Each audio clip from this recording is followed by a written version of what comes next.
وقتی طور پر یشکر نے وہاں سے ہٹنا گوارا کر لیا تھا، مگر بنو جمرہ والوں کی شکلیں دیکھ کر اس کے دل میں خطرناک قسم کے اندیشے سرسرانے لگے تھے۔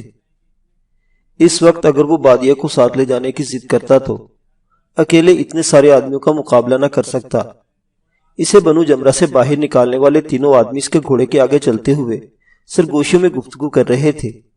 وہ گہری نظروں سے جھونپڑوں، خیموں اور عرش کا جائزہ لیتا رہا۔ عرش عریش کی جمع ہے، اس کا مطلب گھاس پھوس کی ایسی جھونپڑی جو سایہ حاصل کرنے کے لیے بنائی جائے، بالکل جیسے ہمارے دیہی علاقوں میں چھپر بنائے جاتے ہیں۔ معزز سامعین حضرات، آپ کی خدمت میں پیش کیا جا رہا ہے اردو ناول بردہ، قسط نمبر 38۔ بنو جمرہ سے نکل کر وادی کے کنارے پہنچے۔ پانی کا بہاؤ اسی شدت سے جاری تھا۔ ہرکا اس کے گھوڑے کی لگام وادی کے کنارے اگلے کھجور کے درخت سے تنے سے باندھتے ہوئے بولا، جوان، یہ ہمارا سردار آس بن شہاب کی ہے، اور تمہیں اس حدود سے باہر نکالنے کے لیے ہم اتنی دور تک پیدل نہیں جا سکتے، اس لیے تمہیں وادی کو عبور کر کے یہاں سے غائب ہونا پڑے گا، اور یہاں تک رہنمائی کرنے کے معاوضے میں یہ کمیت میں رکھ رہا ہوں، لہٰذا ذرا آگے تمہیں پیدل جانا ہوگا۔ پہلے زمانے میں ہما اس چراگاہ کو کہا جاتا تھا جسے قبیلے کا سردار اپنے لیے مخصوص کر لیتا اور اعلان کر دیتا کہ اس چراگاہ میں کسی کو اپنے جانور چرانے کی اجازت نہیں۔ ہما بنانے کا طریقہ کار یہ ہوتا تھا کہ علاقے کا سردار اپنے ہمراہ بلند آواز کتا لے جاتا اور پھر اس کتے کی آواز جہاں تک جاتی اس جگہ تک سردار کی ہما بن جاتی، اور عوام کو اس میں داخلے اور جانور چرانے کی اجازت نہیں ہوتی تھی۔ تمہاری صاف گوئی مجھے پسند آئی۔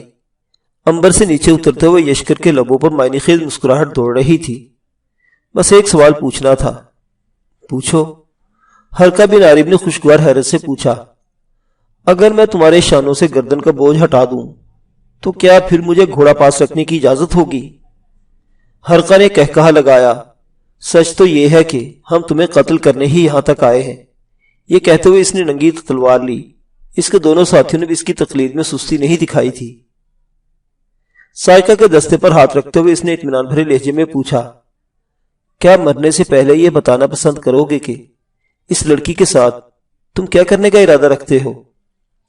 اس کی فکر نہ کرو، یقیناً بنو جمرہ کا سردار اتنی خوبصورت لڑکی کو اپنے حرم میں داخل کر لے گا۔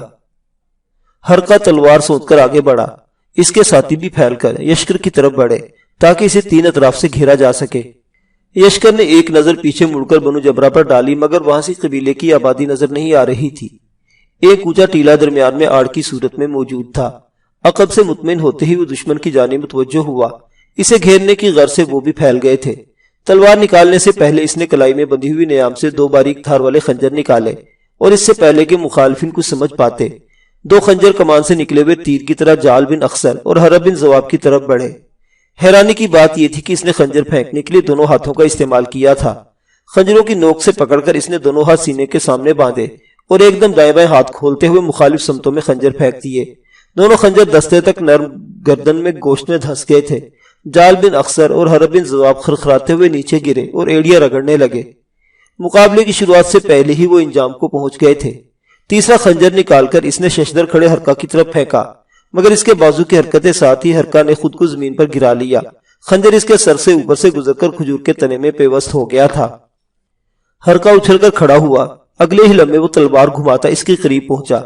یشکر کو اس سے اتنی چستی کی توقع نہیں تھی۔ جھکائی دے کر اس کے وار سے جان بچاتے ہوئے یشکر نے دو قدم پیچھے لیے اور سائقہ نکال کر ہرکا کے اگلے وار سے بچنے کے لیے اس کی تلوار سامنے پکڑی۔ تلواروں کے ٹکرانے سے جھنکار ابھری اور پھر یہ ساز تسلسل سے بجنے لگا۔ ہرکا ماہر شمشیر زن تھا، مگر اس کی بدقسمتی کے اس وقت یشکر مد مقابل تھا۔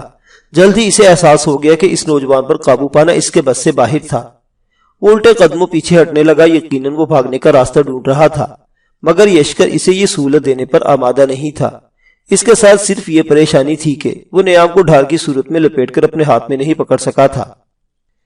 مسلسل ہرکا کے پیچھے جاتے ہوئے وہ حرب بن زواب کی لاش کے پاس پہنچا اور ایک لمحے کے لیے اپنے قدموں کو روکتے ہوئے وہ نیچے جھکا۔ اگلے ہی لمحے حرب کی تلوار اس کے ہاتھ میں تھی۔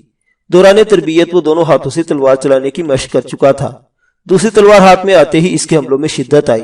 ہرکا کی پریشانی میں اضافہ ہو گیا تھا اور جلد ہی اس پریشانی نے اذیت کا روپ دھار لیا تھا۔ یشکر کے بائیں ہاتھ میں موجود تلوار کا وار اپنی تلوار پر روک کر اس نے ہاتھ پیچھے کھینچنا چاہا، مگر اس وقت یشکر کے دائیں ہاتھ میں موجود سائقہ کو حرکت دے چکا تھا۔ سائقہ حرکہ کی کلائی کو جسم سے علیحدہ کرتے ہوئے نکل گئی تھی۔ تیز کرا اس کے ہونٹوں سے خارج ہوئی اور دوسرے ہاتھ سے کٹی ہوئی کلائی تھام کر خون کے بہاؤ کو روکنے کی کوشش کرنے لگا۔ یشکر نے پاؤں کی زوردار ٹھوکر اس کی چھاتی میں رسید کی۔ درد بھری چیخ منہ سے خارج کرتے ہوئے وہ پیچھے لیٹ گیا تھا۔ سائقہ کو نیام میں ڈال کر اس نے دوسری تلوار دونوں ہاتھوں میں پکڑی اور ایک جھٹکے سے حرکہ کے سینے میں اتار دی۔ تلوار اس کی چھاتی میں چھوڑ کر وہ سیدھا کھڑا ہو گیا۔ حرکہ کا چہرہ تکلیف کی شدت سے مسخ ہو گیا تھا۔ اس کا جسم تشنج کے مریض کی طرح مسلسل جھٹکے لے رہا تھا۔ اسے تڑپتا چھوڑ کر یشکر اس کے ساتھیوں کی طرف موڑا۔ اپنے خنجر ان کی گردنوں سے نکال کر ان کے لباس سے صاف کر کے اس نے مخصوص جگہ پر رکھے۔ کھجور کے تنے میں گھسا ہوا خنجر بھی اسے نہیں بھولا تھا۔ اس سے فارغ ہوتے ہی وہ ان کی لاشوں کو اٹھا کر باری باری وادی میں بہتے سیل میں پھینکنے لگا۔ البتہ ایک کلی بادہ اتار کر اس نے تینوں تلواریں لپیٹ کر گھوڑے کی زین سے باندھی تھی اور وہ انہیں کہیں بھی بیچ کر زادیرہ پیدا کر سکتا تھا۔ سورج غائب ہو چکا تھا، البتہ روشنی ابھی تک ختم نہیں ہوئی تھی۔ وہ بنو جمرہ کے مغرب کی جانب موجود تھا۔ مقتولوں کی لاشوں کو پانی میں بہا کر وہ بنو جمرہ کے شمال کی جانب بڑھ گیا۔ کوس بھر کا چکر کاٹ کر وہ شمال کی جانب ایک بڑے ٹیلے پر چڑھ گیا۔ وہاں سے بنو جمرہ میں جلنے والی مشلیں دکھائی دے رہی تھی۔ حرکہ اس کے ساتھی کو قتل کرنے کے بعد اس کے دل میں یہ اندیشہ بہرحال موجود تھا کہ کہیں لوگ ان کو واپس نہ پہنچنے پر انہیں ڈھونڈنے نہ نکل پڑے۔ ایسا ہونے کی صورت میں یشکر ان کے ہاتھ میں آ سکتا تھا، لیکن ٹیلے پر لیٹ کر قبیلے کا جائزہ لینے پر اسے کوئی ایسی ہلچل نظر نہیں آئی۔ تھوڑی دیر بعد مل جگہ اندھیرا تاریکی میں تبدیل ہو چکا تھا۔ ٹیلے سے اتر کر وہ قبیلے کی جانب بڑھا۔ اسی وقت اس کے کانوں میں سازوں کی آواز پہنچنے لگی۔ ایک جگہ پر اسے آگ کا الاؤ جلتا ہوا نظر آیا۔ اس کے اندازے کے مطابق وہ جگہ سردار کے جھونپڑے کے قریب تھی۔ ٹیلے سے اتر کے اس نے نشیب میں جھاڑیوں کے ایک جھڑ میں گھوڑے کو باندھا اور چہرے کے گرد کپڑا لپیٹتا ہوا محفل موسیقی والی جگہ کی طرف بڑھ گیا، جہاں ایک خوش آواز مغنیہ ماحول کو بس کرنے کی کوشش میں مصروف تھی۔ پہلے وہ سردار قبیلہ کی تعریفوں میں رطب اللسان رہی اور پھر وہ اپنی جوانی کے رازوں سے پردہ اٹھانے لگی۔ یشکر کو یوں لگ رہا تھا جیسے وہ بادیہ کے سراپے کا نقشہ کھینچ رہی ہو۔ حسن کے جس معیار کو وہ گیت کے بولوں کی صورت میں زیر بحث لائے ہوئے تھی، وہ سراپا بادیہ کے علاوہ کسی کا ہو ہی نہیں سکتا تھا۔ وہ چھپتا چھپاتا محفل موسیقی کے حاضرین کے قریب پہنچ گیا تھا۔ وہ دائرے کی صورت میں الاؤ کے گرد جمگٹا بنائے موجود تھے۔ درمیان میں ناکافی لباس پہنے چند لوڈیاں محو رقص تھیں۔ سردار اور قبیلے کے دوسرے معززین چبوترے پر پراجمان تھے۔ پرکشش ابدان والی لونڈیاں الاؤ کے گرد یوں چکرا رہی تھی جیسے شمع کے گرد پروانے گھومتے ہیں۔ اس کے ساتھ وہ ساز کی لے پر اپنے جسم کو یوں تروڑ مروڑ رہی تھی جیسے مرغے بسمل جانکری کے عالم میں تڑپتا ہے۔ حاضرین جہاں مغنیہ کی خوبصورت اور پرسوز آواز سے لطف اندوز ہو رہے تھے، وہی لونڈیوں کے رقص بھی ان کے خون کی گردش کو تیز کیے ہوئے تھے۔ اس وجہ سے کسی کو نہ تو یشکر کی آمد کا پتہ چلا اور نہ اپنے ساتھیوں کی غیر حاضری محسوس ہوئی تھی۔ کیا سچ مچ وہ سردار زادی اتنی خوبصورت ہے کہ سردار اسے اپنے حرم میں داخل کر رہا ہے؟ یشکر کے سامنے کھڑے آدمی آپس میں محو گفتگو تھے۔ پوچھنے کے سوال پر یشکر بھی ہمتن گوش ہو گیا تھا۔ دوسرے نے جواب دیا، میں نے اسے نہیں دیکھا، لیکن خندب بن خلف کی زبانی سنا ہے کہ اس جیسی آج تک نہیں دیکھی گئی۔ پہلا بولا، اسی لیے سردار اتنا خوش نظر آ رہا ہے۔ یشکر چند لمحے ان کی گفتگو سنتا رہا اور پھر غیر محسوس انداز میں پیچھے کو کھسک کر وہاں سے دور ہو گیا۔ تھوڑی سی کوشش کے بعد وہ سردار کے مکانمہ جھونپڑی کے عقب میں پہنچ گیا تھا۔ چند لمحے دم سادھے وہیں بیٹھنے کے بعد وہ زمین پر لیٹ کر رینگتا ہوا اس چبوترے کے قریب پہنچ گیا جہاں سردار قبیلے کے معززین کے ہمراہ بیٹھا تھا۔ سردار کے قریبی ساتھی نے دلہن کے نام پر فحش مذاق کر رہے تھے۔ ان کی بیہودہ باتوں نے یشکر کی خون کی گردش کو تیز کر دیا تھا۔ انہی کی گفتگو سے یشکر کو یہ بھی معلوم ہوا کہ سردار کی پہلے والی دونوں بیویاں داغ مفارقت دے گئی ہیں۔ ان دنوں سردار کسی نئی دلہن کی تلاش میں تھا اور اس کی خوش قسمتی کہ وہاں ایک ایسی لڑکی پہنچ گئی جو نہ صرف حسب و نسب کے لحاظ سے سردار زادی تھی بلکہ شکل و صورت میں بھی نمایاں تھی۔ جس جگہ یشکر نے پناہ لی ہوئی تھی وہ ایک تاریک گوشہ تھا۔ وہاں سے الاؤ کے گرد مٹکنے والی رقاصائیں تو نظر نہیں آ رہی تھی، البتہ خوش آواز مغنیہ کی آواز تواتر سے اس کے کانوں میں رس گھول رہی تھی۔ کچھ دیر وہیں ٹھہرنے کے بعد یشکر ایک بار پھر رینگتا ہوا پیچھے ہٹا۔ سردار کے جھونپڑے کے عقب میں پہنچتے ہی وہ کھڑا ہوا اور محتاط انداز میں بنو جمرہ کا جائزہ لینے لگا۔ کافی دیر گھومنے کے بعد وہ سردار کے چبوترے کے پاس لوٹ آیا تھا۔ ایک بار تو اس کے جی میں سردار کے خیمے میں گھسنے کا خیال آیا تھا، لیکن پھر اسے خوف محسوس ہوا کہ اگر اسے دیکھ کر بادیہ نے شور مچایا تو اس کا پکڑا جانا لازم تھا۔ اتنے افراد کا مقابلہ کرنا اس کے بس کے باہر تھا۔ البتہ جشن کے خاتمے پر لوگ واپس لوٹ جاتے اور اکیلے سردار پر قابو پانا اس کے لیے مشکل نہ ہوتا۔ بادیہ اس سے شادی پر راضی تھی یا نہیں، اس بارے میں وہ کوئی اندازہ نہیں لگا سکتا تھا۔ اگر اس شادی میں اس کی مرضی شامل تھی تو وہاں سے بے ہوش کر کے ہی لے جایا جا سکتا تھا۔ وہ ہنگامہ رات گئے تک جاری رہا، یہاں تک کہ سردار کے صبر کا پیمانہ لبریز ہو گیا۔ وہ نئی دلہن کے پاس جانے کے لیے بے چین ہو رہا تھا۔ مغنیہ کے ذومعنی اشعار، ناچنے والیوں کے بدن کی لوچ اور شراب کے نشے نے اس کے اشتیاق کو چار چاند لگا دیے تھے۔ سردار کے حکم پر محفل برخاست ہو گئی۔ اس نے اگلے دن پورے قبیلے کی ضیافت کا اعلان بھی کر دیا تھا۔ یشکر ایک مرتبہ پھر رینگتا ہوا جھونپڑے کے عقب میں پہنچا۔ جھونپڑے کی دیوار اتنی اونچی نہیں تھی کہ اسے اندر داخل ہونے میں کوئی مشکل درپیش آتی۔ اگر دیوار مٹی کے گارے سے لپٹی نہ گئی ہوتی تو اوپر چڑھنے کے بجائے دیوار میں سوراخ کر کے اندر داخل ہونا پسند کرتا۔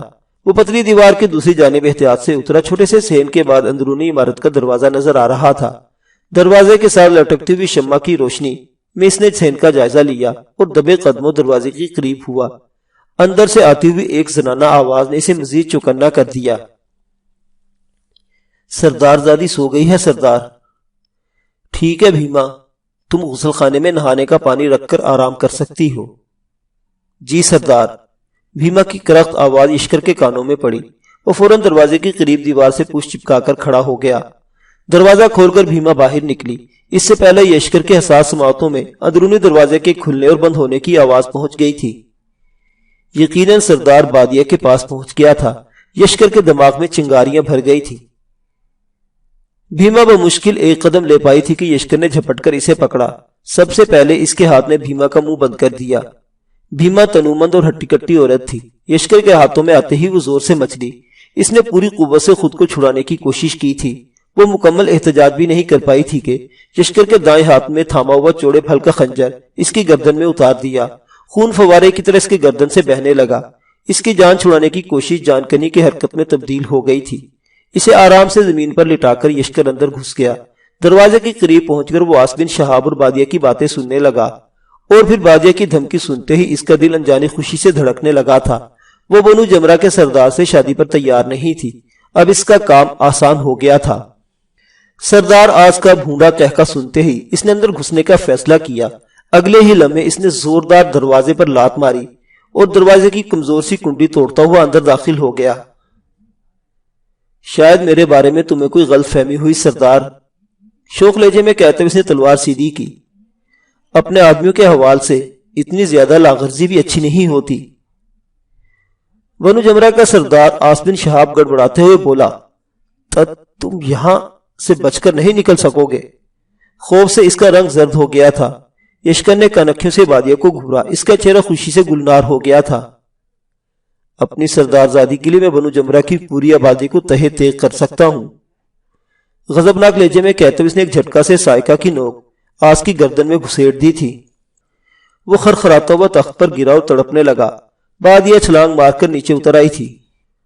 ہمیں جلدی نکلنا ہوگا۔ میں تیار ہوں، سر جھکاتے ہوئے اس نے خفیف لہجے میں کہا۔ یشکر نے کمرے کی دیوار سے لٹکا ہوا شراب کا بھرا مشکیزہ اتار کر کندھے سے لٹکایا، ترکش اور کمان پیٹھ پر لادے اور بادیہ کو اپنے پیچھے آنے کا اشارہ کرتا ہوا آگے بڑھ گیا۔ اس کا رخ جھونپڑے کے داخلی دروازے کی طرف تھا۔ گھوڑوں کا استبل سردار کے جھونپڑے کے بائیں جانب تھا۔ بادیہ کے گھوڑے پر زین کس کر وہ باہر آیا اور زمین پر گھٹنا ٹیک کر اس نے بادیہ کو گھوڑے پر سوار ہونے کا اشارہ کیا۔ وہ نزاکت سے اس کی ران پر پاؤں رکھ کر گھوڑے پر سوار ہو گئی تھی۔ گھوڑے کی لگام تھام کر یشکر اس جانب بڑھ گیا جہاں اس کا اپنا گھوڑا بندھا ہوا تھا۔ تھوڑی دیر بعد وہ گھوڑے دوڑاتے ہوئے وادی کی جانب بڑھتے جا رہے تھے۔ بادیہ بالکل خاموش تھی۔ یشکر نے بھی اسے مخاطب کرنے کی ضرورت محسوس نہیں کی تھی۔ بادیہ کی تلخ و توہین آمیز گفتگو نے اسے بھلا دی تھی۔ اس حال میں بھی بادیہ کا اپنے ہمراہ آنا اسے اپنی خوش قسمتی لگ رہا تھا۔ معزز سامعین حضرات، یہ حسین اور دلچسپ داستان ابھی جاری ہے۔ بقیہ واقعات اگلی قسط میں۔ دیکھتے رہیے ناولستان، اسلامی اور تاریخی کہانیوں کا مرکز۔ اللہ حافظ۔